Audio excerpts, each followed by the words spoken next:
tugomba kurya kangahe? Kabiri ku munsi, tukabikuramo amahirwe yo kwibuka, y'ubuhanga, y'imbaraga, y'ingeso nziza. Yarangiza umuntu agashobora kwihangana, ugashobora kwaguseka, ukagira icyerekezo mu buzima. Ibikuvumbura ntuvumbuke, umubiri wawe ukagira imbaraga, nguko icyo bashatse kuvuga hari ahantu. Ntabwo abyimba ingingo ngo agware gute, ntabwo ararubaga impande, imihango ntihagarara adatwite, ntaribwa mu mihango, umugabo n'umugore ntibabura ubushobozi bwo kubaka urugo, ituma inkari zimera neza, ikaba ituma umuntu yibuka neza. Kurya rimwe gusa ku munsi mbere y'uko izuba rirenga ni uburyo bwiza bufasha umubiri kugenzura imikorere yawo no gusubiza imisemburo ku murongo, cyane cyane ku bantu bafite ikibazo cyo kunyara ku buriri, icyo bita enuresis. Iyo umuntu arya kare, umubiri uhabwa amahirwe yo gusya neza ibyo wariye, ugahumeka neza kandi ugahugukira ibikorwa byo kwisukura no kwisubiranya mu gihe cyo gusinzira. Ibi bituma impyiko zikorana neza n'ubwonko, bigafasha kugabanya cyangwa guhagarika ikibazo cyo kunyara ku buriri, bityo umuntu agasinzira neza kandi akabyuka afite ubuzima bwiza n'ituze ry'umutima. Byongeye kandi uyu ni umuti utangaje ku bantu bashaka kwihagarika bakananirwa kwifata. Iki kibazo gifitwe n'abantu benshi, ariko uyu muti ugizwe no kwifata, umuntu akimenyereza kurya rimwe ku munsi. Ndavuga ku barwayi, ntabwo bireba abantu bose, ahubwo ni abantu bashaka gukira indwara vuba, kandi ntabwo umuntu akwiriye kubigira akamenyero. Nubwo hari abantu nzi mu mateka baranzwe n'iyi gahunda, ariko bishobora kugora abantu benshi. Gusa ku bantu batabasha kurya rimwe ku munsi bitewe n'ibibazo by'ubuzima bwabo, nsoza ndababwira indi gahunda n'imiti yabafasha bakabasha guca ukubiri n'indwara zibahoza kwa muganga, umuntu akarushaho kugubwa neza, agatekereza neza, akagwiza ibyiringiro. Imisemburo y'ibyishimo yose nka dopamine, serotonine ndetse n'indi misemburo ibasha gutuma umuntu agira ibyishimo ikiyongera, igakora neza bitewe no kugendera kuri gahunda nziza y'ubuzima. Nkunze kubabwira yuko indwara zose ziterwa n'uburangazi umuntu agira mu mirire n'iminywere. Mbese nyine urupfu ruca mu kanwa, naho ubuzima bwiza nabwo bukanyura mu kanwa. Niyo mpamvu umuntu akwiriye kwigengesera ku bintu byose ashaka gucengeza mu kanwa ke. Gusa uyu mwanya nshaka kubasangiza inyungu 6 zose ku bantu bashaka gukira vuba indwara zibugarije, cyane cyane kunyara ku buriri, ikibazo cyugarije ubuzima bw'abantu benshi. Kuri uyu mubumbe uducumbikiye uwo muri kumwe, Nzayisenga Jeanne Paul ansenya naturopathe, ndi umurezi n'umujyanama w'ubuzima. Kanda subscribe n'inzogera niba ari bwo bwa mbere duhuriye muri ibi biganiro by'ubuzima twishimira kubagezaho buri munsi. Hari ikindi wakorera uri kuvura igifu, ni igihe cyaba gifite indi mpamvu. Igihe cyose cyaba cyaratewe na amibe, ufata ikirahure cy'amazi akonje meza, ugashyiramo akayiko k'ubuki gato, ugashyiramo akayiko gato k'ibumba ry'icyatsi kibisi, ugashyiramo ikiyiko cy'ifu ya time wayunguruye, yarangiza ukanywa kabiri ku munsi, ukabikora iminsi 7. Uwo muti uvura amibe, ukavura n'igifu, ndetse wavura n'urwagashya. Dore inyungu 6 zose ku bantu bashaka gukira vuba indwara zibugarije, cyane cyane kunyara ku buriri, ikibazo cyugarije ubuzima bw'abantu benshi. Uyu mwanya nshaka kubagezaho inyungu 6 zo kurya rimwe ku munsi. Nkuko namaze kubibabwira, ntabwo bireba abantu bose, cyane cyane ko ubuzima bw'abantu butandukanye. Hari abantu bakoresha iyi gahunda bakarushaho kugubwa nabi, ariko hari abantu bakoresha iyi gahunda bakarushaho kugira ubuzima bwiza. Icyangombwa ni ukubanza wavugana na muganga akabasha kugira inama zihagije. Gusa nkuko namaze kubibabwira, ku bantu batashobora iyi gahunda, nsoza iyi video ndababwira indi gahunda nziza yatuma bagira ubuzima bwiza kandi bagakira ibibazo bitandukanye by'indwara z'uruhago, indwara zo mu nda, indwara zo mu maraso, indwara zo mu mutwe. Ndavuga nko kuribwa n'umutwe ndetse no kugira amazinda akabije, ikibazo gikunze kugongana n'abanyeshuri, ugasanga batsinzwe mu ishuri. Ariko iyo abantu bubahirije inama tubagira, usanga barushijeho kugubwa neza kandi bakabasha gutekereza neza no kugwiza ubuhanga bwinshi. Igifu nacyo abantu benshi barakirwaye, gishobora kuba estoma iri muri erreur d'alimentation, ukaba ufite amafuti mu mirire, wagira ibyo mico mibi, ukagira ibyo bita estoma nerve, yarangiza wabase urya duke, ibyo nabyo bibaho, yarangiza nabwo igifu cyawe kikarwara, yarangiza wabase utarya warabigize ubukristo. Buriya hari abantu bazi ko bazagura ngo Imana kugira ngo ibakunde ngo bagomba kwiriza ubusa kenshi. Oya, yatanze Yesu utari yiriza ubusa, iragukunda. Yakuremye utari wiriza ubusa, nta dini urageramo irakurema, iguhanya n'abandi, iragukunda ku buryo utayigwa. Ntabwo urukundo rwayo warugura kwiyica, ahubwo yishe umwana wayo kwira kubwo kugukunda wowe. Niyo mpamvu igifu cyawe rero uzagifatira ibi bikurikira. Wafata amashu y'ubwayo, niyo ya mbere ku isi avura igifu. Hakurikiraho ikirayi, hagakurikiraho karoti. Ibi bintu bitatu iyo bihujwe ukabikatakata neza, ushatse wakora icyo bita kubiblenda, ukabisya bikavamo umutobe, ugashyiramo erayo.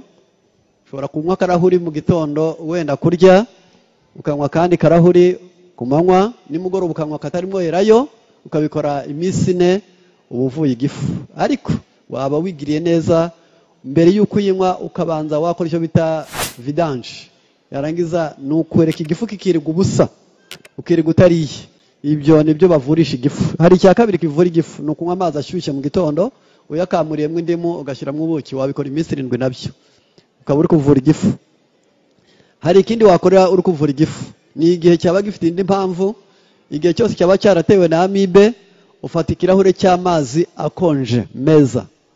Ndasubiramo, ikirahure kimwe cy'amazi akonje kandi meza, ugashyiramo akayiko k'ubuki gato, ugashyiramo akayiko gato k'ibumba ry'icyatsi kibisi, ugashyiramo ikiyiko cy'ifu ya time wayunguruye, yarangiza ukanywa 2 ku munsi, ukabikora iminsi 7. Uwo muti uvura amibe, ukavura n'igifu, ndetse wavura n'urwagashya. Uyu mwanya rero nshaka kubagezaho inyungu 6 zose zo kurya rimwe ku munsi ku bantu babasha kubishobora. Nanjye hari igihe mbikora nkabikora nk'ukwezi, amezi 2, ariko ntabwo ari ubuzima bwanjye bwose. Ibi bintu bimpesha inyungu nyinshi, niyo mpamvu nshatse kubasangiza aya mabanga mutarabwirwa n'undi muntu wese.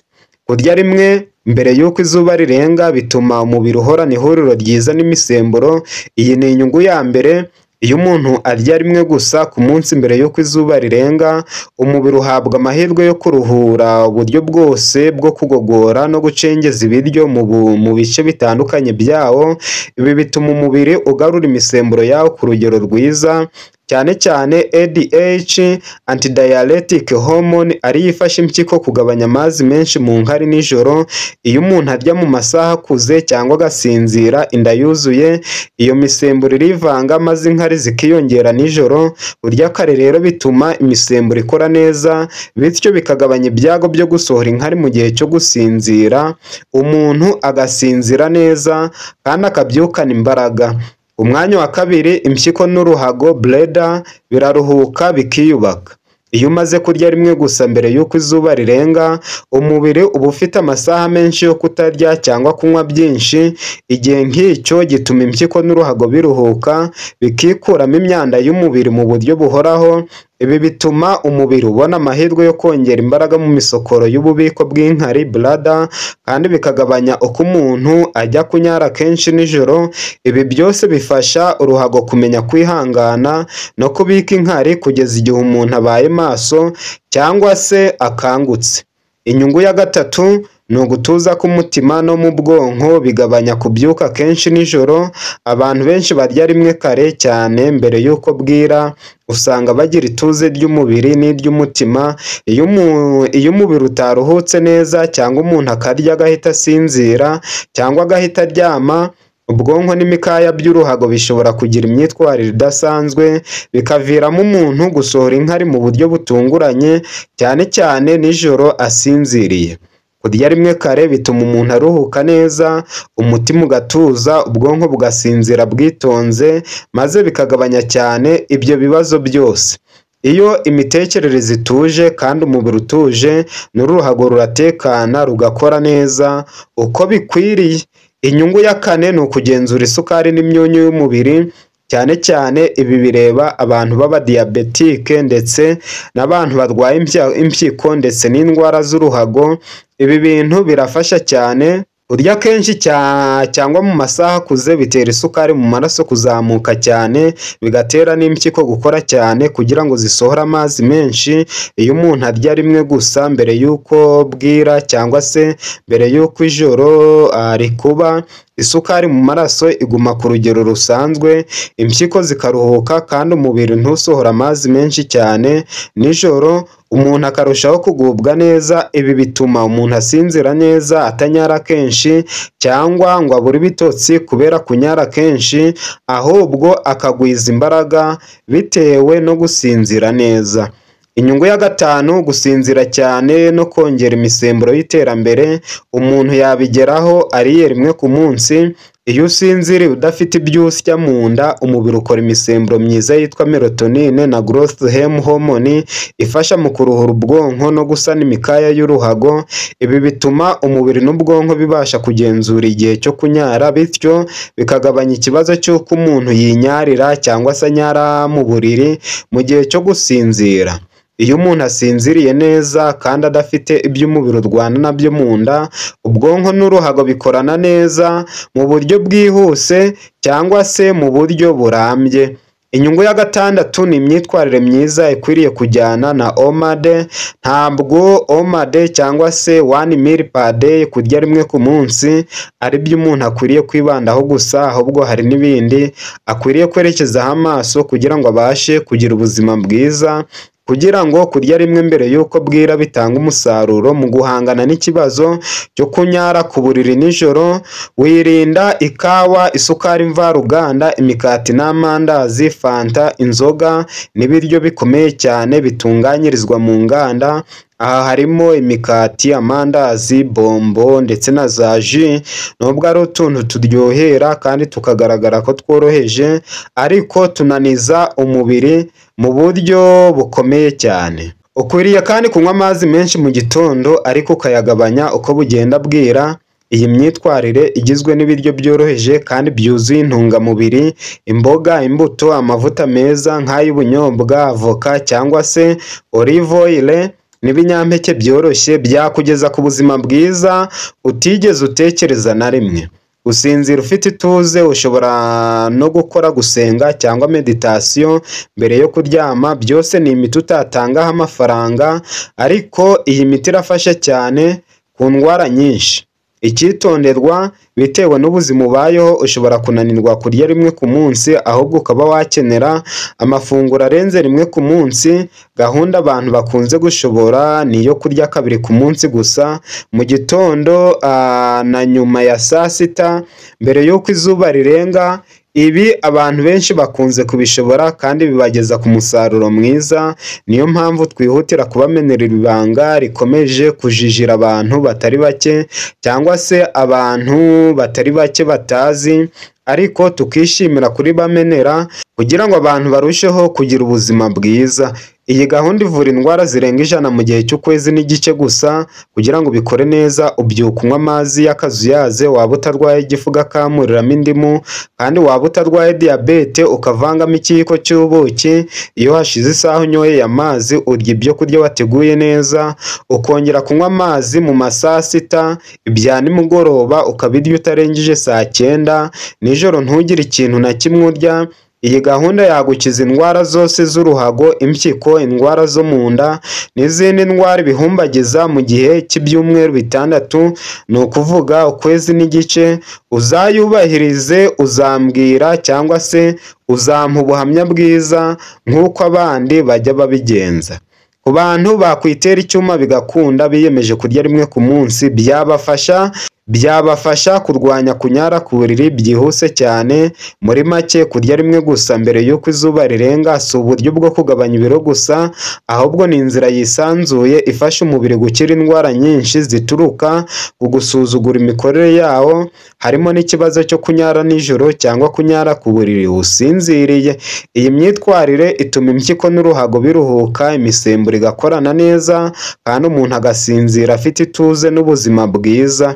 Iyo umuntu akomeje kubikora buri munsi, agafata amazi ku gihe, akarya ibiryo byoroheje kandi byuzuye intungamubiri, bishobora gufasha umubiri we kwisubiranya mu buryo bw'umwimerere no gukira burundu ikibazo cya enirezi cyangwa se kunyara ku buriri. Inshuti bavandimwe, mbashimiye yuko mubana nanjye buri munsi muri ibi biganiro by'ubuzima ndetse n'ibindi bitandukanye bikunze birebana n'ubuzima tubayeho mu buzima bwa buri munsi. Gusa mwigiriye neza, niba mwarakanze subscribe n'inzogera, niba ari bwo bwa mbere duhuriye kuri uyu muyoboro, ihutire gukanda subscribe n'inzogera, nawe uzarushaho kunguka byinshi kandi uzagira amahirwe yo kugira ubuzima bwiza bitewe n'ibi biganiro tudahwema kubasangiza, aho mukunze kuba muri kumwe nanjye Nzayisenga Jean Paul ansenya naturopathe. Ndi umurezi n'umujyanama w'ubuzima. Niba rero ari bwo bwa mbere twari duhuriye muri ibi biganiro, ikandire subscribe n'inzogera, nawe uzaje ugira amahirwe yo kugezwaho video cyangwa se ikiganiro twaguteguriye uwo mwanya. Gusa umugani w'umunyarwanda akaryoshye ntigahora mwitama, ntashira ararekwa. Icyakora ryo asubiwemo. Noneho munyemerere mbe mbasezeyeho, maze tuzongere kugira amahirwe yo kubonana muri video y'ubutaha. Ciao ciao, I love you so much my dear friends. Naho ubutaha.